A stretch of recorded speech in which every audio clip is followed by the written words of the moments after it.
Okay, I see some people. Sorry about that. When I actually repost this video again, I'll edit out the beginning because pretty hairy. What I'm going to talk about today, it's not a rant per se, but I want to talk about something that comes up. It's every day, and I understand where people are coming from. They'll call me, they'll text me, they'll email me, and they'll ask me for motivation. And it's usually when somebody is like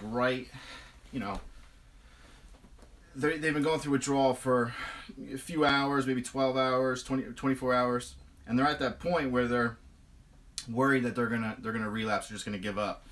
They're uncomfortable, they feel like shit, and they're just down in the dumps. And sometimes you're looking for a connection, a human connection, just to talk and just get that little oomph to keep going. And some people really believe that I have some like magic words that will push them, and I understand where they're coming from. But what I want people to really think about here is that when words are fine, I could tell you anything. I could amp you up. I have some really great stuff that I'll text people that will help them, motivate them. But that motivation is only going to last for so long. Okay, something I say to you or write to you might last, hopefully, 20 minutes, half hour, and get you over a hump that maybe you were thinking about calling your guy or girl and going to your dealer, and that little bit got you to push through there and keep going. But when it boils down to it, you have to be able to self-motivate.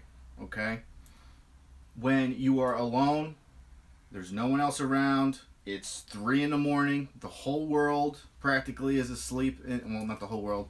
Everyone around you. You open your window and you look outside, and your whole neighborhood's out cold. But you're awake. You're uncomfortable. And you have to be able, at that point, when it's dead silent and nothing else is going on, to be able to motivate yourself. You have to be able to look inside yourself and say, I am not going to be a statistic. I'm not going to fall victim to this shit anymore. I'm tired of this life. This life has brought me to where I am now. I'm going through this pain for a reason. Why would I stop now and go back? So you have to be able to look inside yourself. I remember vividly being in rehab in Manhattan. I went to Salvation Army Adult Rehabilitation Center in Manhattan. And before you hear Manhattan, you think, oh, this guy had a ton of money. It's a rehabilitation center / homeless shelter. You work for them, you get free treatment. And I remember laying on my cot and look. I had a straight. When I laid on my right side, I could look out the window. There was a little window, and I was on the 6th floor, which is the top floor. And I'm looking out the window, and I could see Times Square, way in the distance. But there was this beaming light, like this bright. I don't even know what it was. It might have been a spotlight for Times Square to help it keep it lit up, the ground. And I could see it just beaming, and you could see that everyone out there is awake, and they're doing their thing. And I hear snoring inside the room, and I could not sleep. There was no shot in hell of me going to sleep. They would have rovers come around to check and make sure everybody was still in their beds. They would walk around every hour and take note. The housing committee, they'd take note. All right, everybody's in their cot. And every time I'd hear the guy walking down the hallway, and I just turn around and look at him, and he'd look at him and be like, no sleep? I'm like, still nothing. And this is like, 3-4 days into whatever, being 8 days clean at that point. So it's like day 11, day 12, and I'm staring out the window, and I remember getting so upset and manic because everyone else was sleeping. And no one's going to motivate you at that point. No one's going to sit there and be like, it's going to be okay, Ryan. Everything's going to be fine. I had to sit there and be like, I was cursing myself off. I sat there saying, you fucking deserve this. You deserve this. And I'm crying in bed, trying to keep quiet. Grown man crying in bed saying, you deserve this. You deserve to be here. You deserve to not sleep. You deserve to stare out there at the world going on and be beyond exhausted, because I had to work for the rehab too. So you're working for Salvation Army, doing all the donations and everything all day. So you're working and you're tired, and I'm looking out the window and I'm just losing it. But I had a calm come over me because I realized that I was in control. Me. Nobody else. It was up to me to make a difference in my own life. And the guys in the room that were snoring had already done this. And they're great guys, but they weren't superheroes. They were regular guys. And it dawned on me that if they could do it, I could do it. All right? Man up. Or like the lady said the other day, vag up, Vicky said, which I thought was hysterical. It's true. You have to get to a point where you have to just say, yeah, it hurts. This hurts. It's horrible. This is the worst I've probably ever felt in my life, but I'm doing this for a reason. There's a purpose.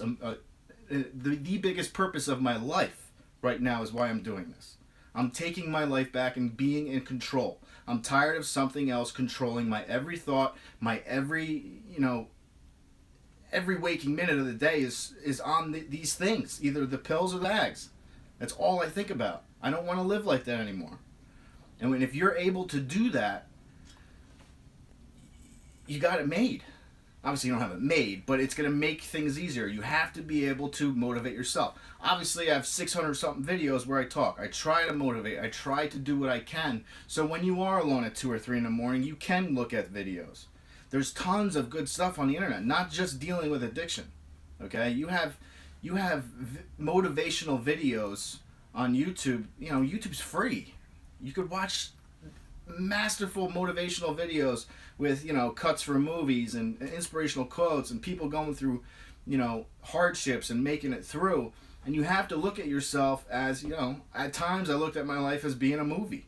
Like I was writing my own story. What's going to make my story worth watching when I'm gone? Are people going to want to know me? Or am I going to be in the newspaper in the obituary section passing away at 28 years old and, I'm a distant memory 5 years from now? I don't want that. I never wanted to be a memory. I want to leave a legacy. I want people to, say my name and say, wow, he made a difference. You have to live your life that way. You have to... And if you don't want to go to that route, you want to leave a legacy for your kids. You want your kids to be able to look at you when you're hopefully 67 years old and tell their kids, you want to be like Grandpa. Grandpa worked his ass off. He was the type of person that you could count on. You don't want to be the person that people talk behind your back saying, yeah, you can't trust that guy. I mean, he does dope fiend moves all the time. Even when he got clean, he was still shady as shit. You don't want to be that person. I don't. So you have to be able to look at yourself in the mirror and know that you're going to be somebody. You're going to make yourself be remembered. Okay? That's the rant I kind of wanted to go into because I love motivating people. But some days it's hard for me to motivate other people if they're not motivated themselves. And it's hard for me to get across to them that, yes, I know you feel like shit. I've been there. You have to be able to get pissed at everything that you've done and pissed at the life that you lived and turn it around. You have to have that inner fire. It's there. You all have it. Okay? Every human being has the desire to survive. They say that humans don't have instincts like other animals do.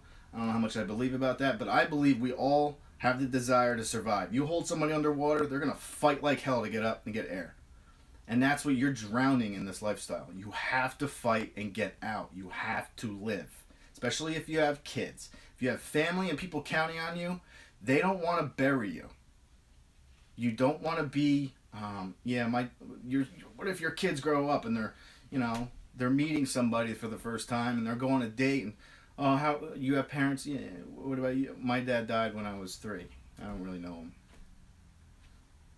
Like I heard he was a good guy, but he got into some stuff. They wouldn't even really want to talk about you because there's not much. I mean, all they really knew was that you were going through some trouble, and you know what I mean. Do you want to be remembered for good things? Hopefully, when you're old. If you die tragically after being clean for 10 years and you've accomplished so much, that's something else. But having to bounce around stories when people are talking about you because you weren't doing the right thing for a long time. Sure, they love you, but they're not proud of it. You know what I mean? That's what I'm going to talk about. That's what I wanted to hit on. Kind of ranty, kind of a little preachy there, but I think I got my point across. And every once in a while I like doing videos like this because, you know, I share other people's stories, and it's great to get other people's input because not everybody likes me. Believe me, I see the comments and the emails I get from people. Not everybody likes my face or what I have to say, and that's fine. You're not going to be everybody's flavor. But the stories are able to impact people that, you know, don't relate to me. Or, you know, females that can't relate to a male story. Or, you know, males that don't relate to a 28 to 30 to whatever. They relate to older people because they are older. You know, it's just different flavors. So the stories are fantastic. But every once in a while I have to rant and get some of my thoughts out. And I hope you guys enjoyed the video. Alright, I am going to edit the beginning. I love the live stuff. I actually want to check out some of what you guys are saying.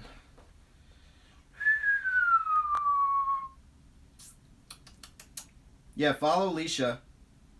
Leisha's got a lot of good videos. That's about it.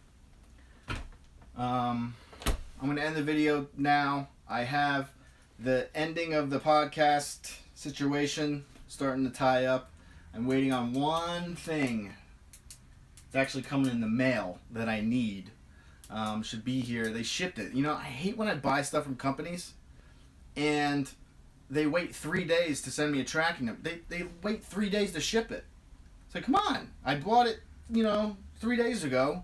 Either ship it that day or the following day. What are you waiting for? It wasn't like I bought it on a Sunday.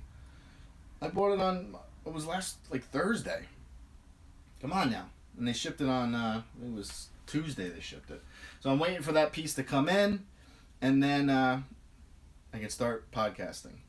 Which I really think I'm going to enjoy doing because I can rant. I can rant way longer than this. I'm trying to keep videos under a certain amount of time for, there's certain reasons for it. For statistics, they say you have to keep stuff in a certain time area. But if I have free reign to talk, shit, I might have podcasts that are 6 hours long. I might not get anything done that day, but once I get going, I could talk.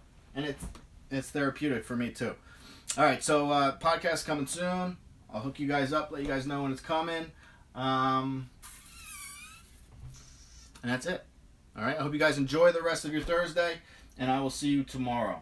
All right, question, comments below, and motivate yourselves. You guys are worth it, and you know it. All right, I'll see you guys tomorrow.